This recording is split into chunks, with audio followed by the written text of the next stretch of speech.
In many countries of the world, we are still kind of a cult band in a way, because we don't have huge pop success, although we have, in a rock sensibility, we have obviously garnered success and can do well as a touring act, and we sell records and all that. But because we're not a band like Bryan Adams or, it's bam, bam, bam out there in the mainstream, I don't think we've been overcooked in those media areas.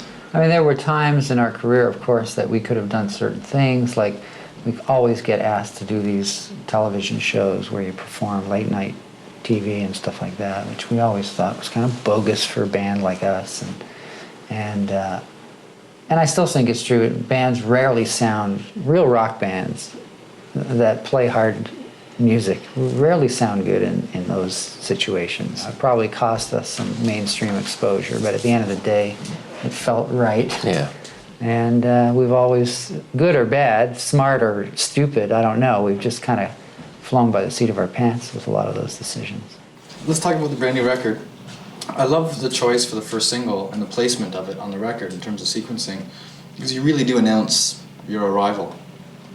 Yeah, it didn't start out that way because we had no idea that song would end up the way it did, but once we had a vision of how that song was going to be, it soon became clear that that was an important statement to make, that we're back and we're celebrating something here, and especially with Neil starting it off, the fury of him playing just was just the right thing. Yeah, completely appropriate. What was the first line of discussions? Do you remember a phone call?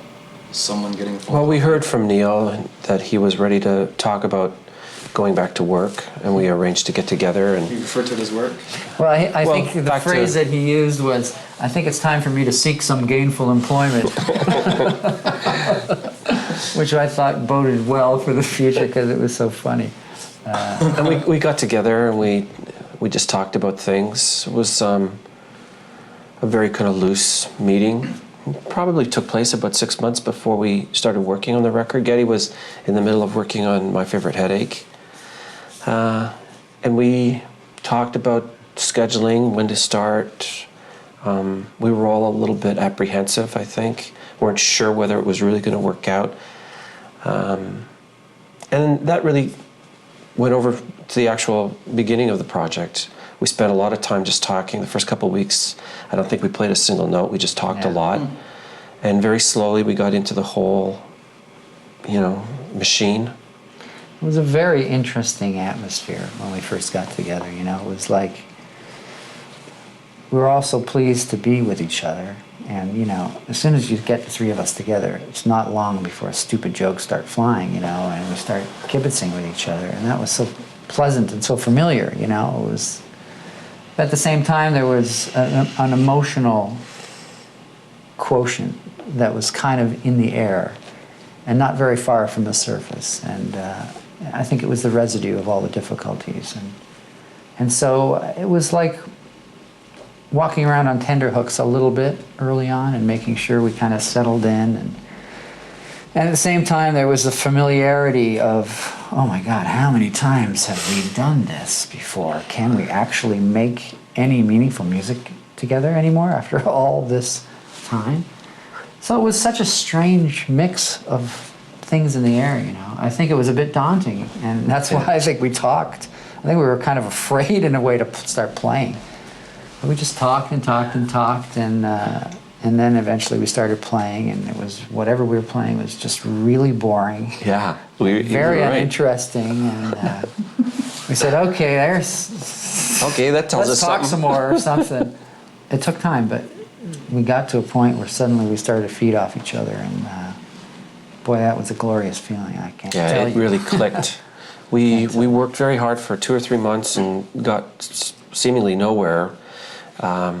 In fact, we did, but we took a short break and came back, and it was very clear to us where the direction of the record needed to go. And once we started, it really, we've said this many times, it took a life of its own, and we really went along for a ride with it. You know, everything was very natural and instinctive from that point on. In 1977, there was an interview in Cream magazine I was reading. We have a huge file of old articles. And I think the writer asked you, what's been the key to Rush's success at this point? And Getty said, perseverance. Ah, I did. That was 77. Geez, 77. Yeah. I'm thinking, Well, I was about 6 years old. No, sadly you weren't. I don't think. Yeah. Yeah, I guess so. I mean, it's easier to persevere, obviously, when you have a huge fan base that we have. So, Yeah. I mean, I don't think you can belittle the contribution that our fans have made to our being able to persevere, you know. It's one thing to say you stuck it out. I mean, hell, they've been so willing to put up with our experiments on vinyl and now on those stupid little things. You have to accept that as, you know, when you're making a record, of course you make it for yourself and you make it to get off on it, and you want to feel good about what you're doing. You know, you want to prove to yourself in some way that you're getting better and you've found some new twist on writing or playing. But you have to credit a fan base with giving you the confidence to do that in some way. Even though you're not writing for them, you're certainly not considering their opinion when you're in the room. Their being there knows that there's a welcome for you, whatever experiment you decide to do. And that gives you confidence. There's no question about it. Yeah, well, we take each other for granted, for sure. Yeah, but that's part of it. Yeah, that's okay. I think with this record, I was pleasantly surprised by Getty's approach to how he used the bass to take up a little more space in the overall sound. And I think this came from his writing his solo record on the bass and playing a lot of bass chords.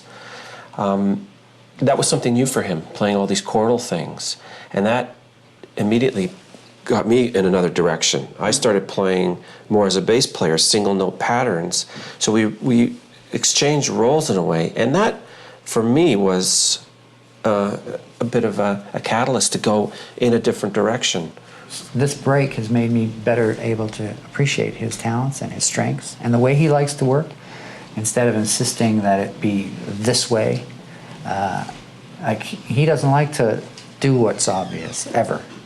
He likes to do something in a completely unusual way, and he has to feel that there's something fresh, there's a new angle on it.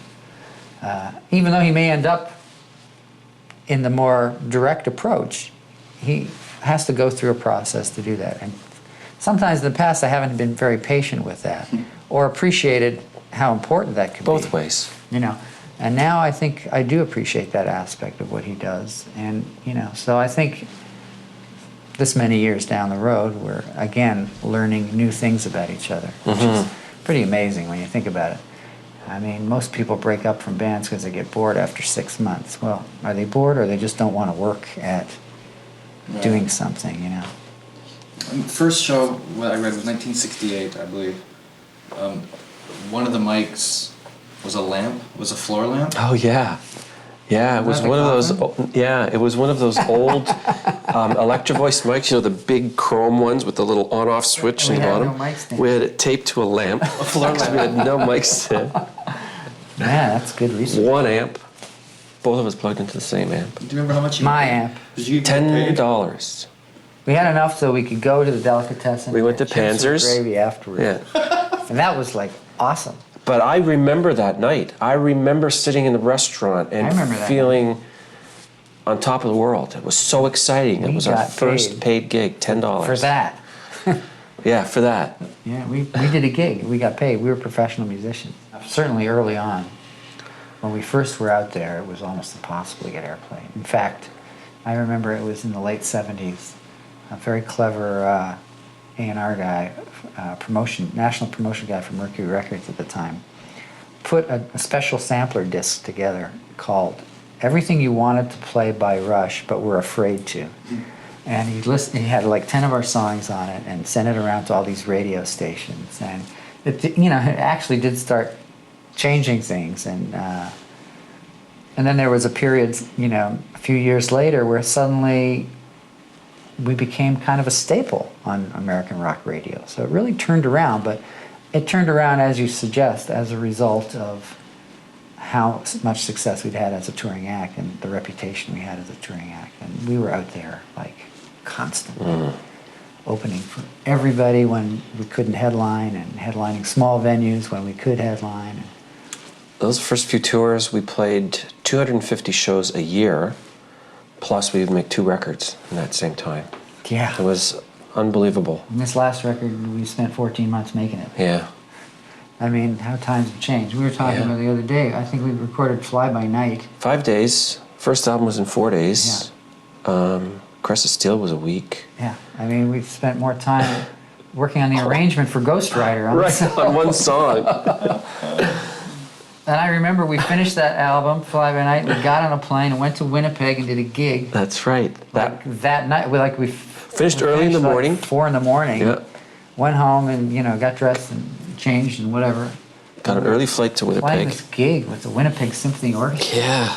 I mean, it's like such a strange gig. We were opening for them. Yeah, we opened for the Winnipeg Symphony Orchestra.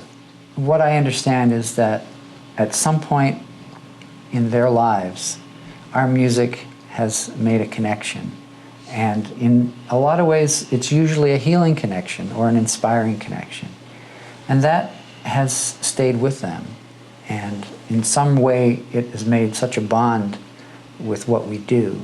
And because I think when you combine that with the fact that we're not really a mainstream band, and in some ways, in their mind, we're always kind of fighting the good fight out there, it's made them very loyal and made them appreciate what we do.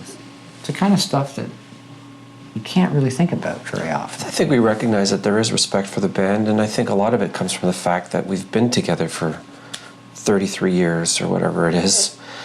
That we've managed in a business where it's notoriously short-lived. We've managed to maintain our beliefs, and our standards throughout this whole period. We've worked very hard to do things the way we believe it should be done. We've been loyal and true to our music, to our art, and that's a difficult thing to do in the music business. And I think there is a level of respect from all different areas, from the business itself and from fans and from other bands and even people that don't particularly like our music. They see that there is a way to do things your own way and be successful and be true and honest with yourself.